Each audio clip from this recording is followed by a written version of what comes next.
হাদির বোন পরিচয়ে নাহিদের জন্য ভোট চাওয়া নারী ওই পরিবারের কেউ নন। ব্যাপক তোলপাড়। ত্রয়োদশ জাতীয় সংসদ নির্বাচনকে ঘিরে ঢাকা 11 আসনে রাজনৈতিক অঙ্গনে নতুন করে বিতর্কের জন্ম দিয়েছে একটি চাঞ্চল্যকর ঘটনা। জুলাই বিপ্লবের অন্যতম শহীদ ওসমান হাদির বোন পরিচয়ে এক নারী জনসমক্ষে নাহিদ ইসলামের পক্ষে ভোট চাওয়ার পর বিষয়টি নিয়ে সামাজিক ও রাজনৈতিক মহলে ব্যাপক আলোচনা শুরু হয়েছে। তবে শহীদ হাদির পরিবার স্পষ্টভাবে এই দাবিকে মিথ্যা ও বিভ্রান্তিকর বলে প্রত্যাখ্যান করেছেন। গত 8 ফেব্রুয়ারি রোববার নাহিদ ইসলামের একটি নির্বাচনী জনসভায় ওই নারীকে মঞ্চে উঠে নিজেকে শহীদ ওসমান হাদির বোন পরিচয় দিয়ে বক্তব্য রাখতে দেখা যায়। তিনি সেখানে উপস্থিত জনতার উদ্দেশ্যে নাহিদ ইসলামের পক্ষে ভোট প্রার্থনা করেন। মুহূর্তেই সেই ভিডিও সামাজিক যোগাযোগ মাধ্যমে ছড়িয়ে পড়ে এবং বিষয়টি ঘিরে নানা প্রশ্ন ও সমালোচনার সৃষ্টি হয়।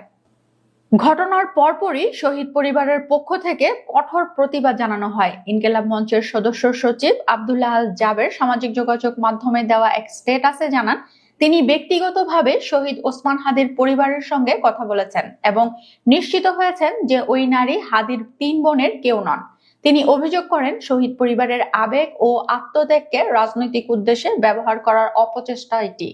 এদিকে শহীদ ওসমান হাদির স্ত্রী রাবেয়া ইসলাম শম্পা তার ফেসবুক পেজে ওই নারীর ছবি শেয়ার করে স্পষ্ট ভাষায় প্রতিবাদ জানান। তিনি লেখেন, ওই নারী আমাদের পরিবারের কেউ নন। শহীদ ওসমান হাদির নাম ও পরিচয় ব্যবহার করে বিভ্রান্তি ছড়ানো অত্যন্ত দুঃখজনক ও নিন্দনীয়। একই সঙ্গে তিনি সাধারণ মানুষকে এই ধরনের অপপ্রচারে বিভ্রান্ত না হওয়ার আহ্বান জানান।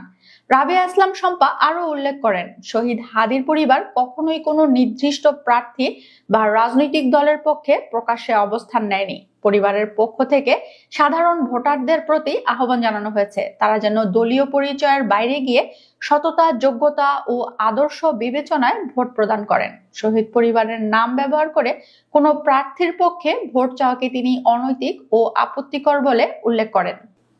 অন্যদিকে এই ঘটনায় নাহিদ ইসলামের প্রচার শিবিরের পক্ষ থেকে এখন পর্যন্ত কোনো আনুষ্ঠানিক ব্যাখ্যা বা বিবৃতি পাওয়া যায়নি। বিষয়টি নিয়ে নীরবতা থাকায় বিতর্ক আরো ঘনীভূত হচ্ছে বলে মনে করছেন রাজনৈতিক বিশ্লেষকরা। শহীদ ওসমান হাদির পরিবার এই ঘটনার সুষ্ঠু তদন্ত ও দায়ীদের জবাবদিহিতার দাবি জানিয়েছেন। তাদের মতে শহীদদের আত্মত্যাগকে রাজনৈতিক স্বার্থে ব্যবহার করা শুধু অনৈতিক নয়, বরং তা জাতির সঙ্গে প্রতারণার শামিল। নির্বাচনকে কেন্দ্র করে এই ধরনের বিভ্রান্তিকর কর্মকাণ্ড বন্ধে সংশ্লিষ্ট কর্তৃপক্ষের দ্রুত পদক্ষেপ নেওয়ার দাবি জানিয়েছেন তারা।